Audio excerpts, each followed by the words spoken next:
Pendiami ke channel Banwan Rak Kubor Baman Lagasmi.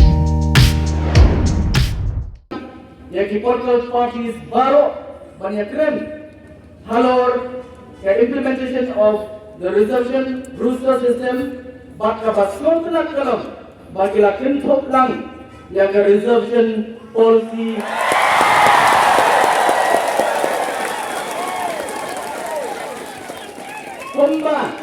Komba na kalian joko voice of the people party.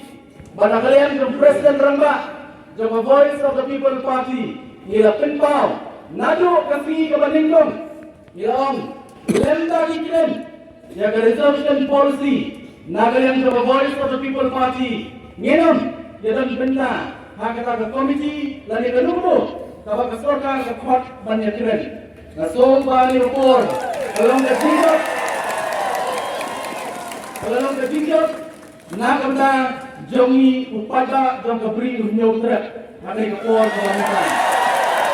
Kini kita bentuk yang ada di sini, harga dia kot, lasai kasih, kalai politik, harga kuat arsting, bagandan kerjanya keren, apa main conference hall jong main secretariat, harga dia meeting, jong komiti, jong political parties baru. Mereka semua Naswa berdepan kemat joki pada report ke pemerintah. Yisupen awal. Maka sorkar kelapian banyak keren halor ke reservation policy. Report berdepan kemat joki kamtam. Ini bersama pulih lawan hari report hari kerjakan. Barangkali yang juga voice of the people party. Barangkali yang juga President Rangba Adui.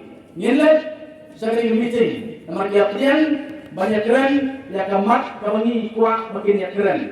Henry kani kajing yaki kajuni kani ka hangga strike apa kan meeting kan lek kan beteng bat lada kata kajing ya keren.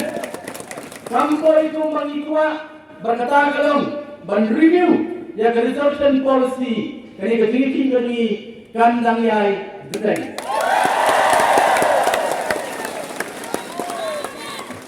Ikutan isipun